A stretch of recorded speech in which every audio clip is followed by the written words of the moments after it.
Right. Raghunath గారు మీతో మాట్లాడడానికి రాజు ఉన్నారు ఆస్ట్రేలియా నుంచి. రాజు గారు హాయ్ సార్. యా మాట్లాడండి సార్. ఫస్ట్ ఆఫ్ ఆల్ నేను పర్సనల్ గా ఫీల్ అయ్యేది అంటే బీజేపీని ఫస్ట్ ఆఫ్ ఆల్ అప్రిషియేట్ చేయాలి సార్. ఇప్పుడు మేము బయట ఉండి కూడా చాలా ప్రౌడ్ ఫీల్ అవుతున్నాం, ఎందుకంటే మోడీ గారు మన ఇండియాని చాలా బిగ్గెస్ట్ ఎకానమీ కింద తయారు చేశారు. First of all I appreciate for that. And second వచ్చేసి ఏపీ పాలిటిక్స్ వస్తే మనకి ఇప్పటి వరకు ఎప్పుడు చూసినా బీజేపీతో పొత్తు లేకుండా టీడీపీ గెలిచే పరిస్థితి లేదు. ఎప్పుడు చూసినా సరే, మీరు 99 చూసినా, మొన్న 2014 చూసినా, ఎప్పుడు చూసినా బీజేపీతో పొత్తు లేకుండా టీడీపీ గెలిచే పరిస్థితే లేదు.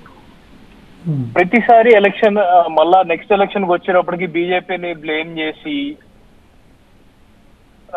ఎలక్షన్ గెలుతున్న పరిస్థితి టీడీపీని. సో మీరు ఎందుకని మీకు మీరు క్యాడర్ ని బలం చేసుకుని ఇండివిజువల్ గా ఎలక్షన్ కి వెళ్ళి పెద్ద పార్టీ కింద చేసుకోకుండా why you want to go with TDP అని నా క్వశ్చన్. అంతే సార్. ఓకే, ఇప్పుడు అంతే కదా రాజు గారు, ఈ రెండు క్వశ్చన్లే కదా. ఓకే, ఒకటి ఐ థ్యాంక్ యూ రాజు గారు. ఇవాళ మోడీ గారు దీన్ని బిగ్గెస్ట్ 5th ఎకానమీ చేయటం కాదు, 3rd బిగ్గెస్ట్ కూడా 2-3 ఏళ్లలోనే అవుతుందని కూడా గ్యారంటీ ఉంది.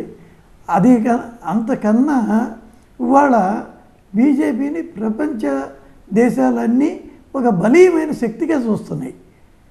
బీజేపీతో మంచిగా ఉండాలి అని ఒక తహతహ చాలా దేశాల్లో మొదలైంది. ఇండియాతో బాగుండాలని, ఇండియా మన దేశం ఒక safe destination for many things అని ప్రపంచ దేశాలు ఆలోచిస్తున్నాయి. కాబట్టి మీరు అన్నది కరెక్ట్. అయితే ఇంత డెవలప్మెంటు చేస్తుంటే బీజేపీ కంట్రీకి ఆంధ్రాలో ఎందుకు అవ్వలేదు, ఇది మీ క్వశ్చన్.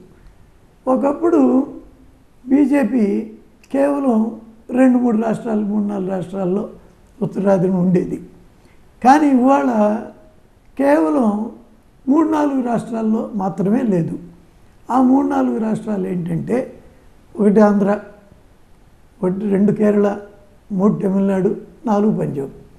ఈ తప్పిస్తే మిగిలిన అన్ని రాష్ట్రాల్లో అంటే ఒకప్పుడు బెంగాల్లో fight between communist and Mamata, కానీ ఇవాళ అక్కడ fight between Mamata and BJP. అంటే కమ్యూనిస్టులను తోసేసి బీజేపీ అక్కడికి వచ్చింది. అలాగా ఒరిస్సాలో కాంగ్రెస్ వర్సెస్ బీజేడీ, కానీ ఇవాళ బీజేపీ ఆ ప్లేస్కి వచ్చింది. అస్సాంలో ఇలా రాష్ట్రాలన్నీ విస్తరించుకుంటా బీజేపీ పెరుగుతూ వచ్చింది. అయితే ఒక్కసారే అన్నీ పెరగాలంటే మన రాష్ట్రం కొంచెం వెనకుంది లిస్టులో. ఆల్రెడీ తమిళనాడులో అన్నామలై బ్రహ్మాండంగా చేస్తున్నాడు. ఈసారి పార్లమెంట్లో ఓపెన్ చేయటమే కాదు, 2nd గ్యారంటీకి వస్తాం. ఈ కేరళలో కూడా ఓట్లు మనకి సీట్లు రాపోయినా, 2nd రాపోయినా ఓట్లు గ్యారంటీకి వస్తాయి. పంజాబ్, ఒకటి ఆంధ్ర డెఫినెట్ వెనక ఉంది.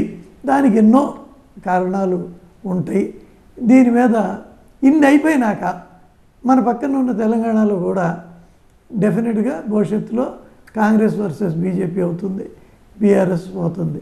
కాబట్టి ఈ పార్లమెంట్ ఎలక్షన్లోనే కాబట్టి ఇన్ని రాష్ట్రాలు ఎక్స్పాండ్ అవ్వకుండా బీజేపీ వచ్చినప్పుడు ఆంధ్రాకి రాదా?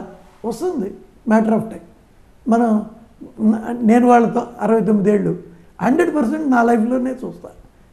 మీరు నాకన్నా చిన్నవాళ్ళు అయి ఉంటారు, మీ లైఫ్ గ్యారంటీగా చూస్తారు. It is matter of time. అంటే ఏదో లాంగ్ టైం కాదు, షార్ట్ టైం. రైట్.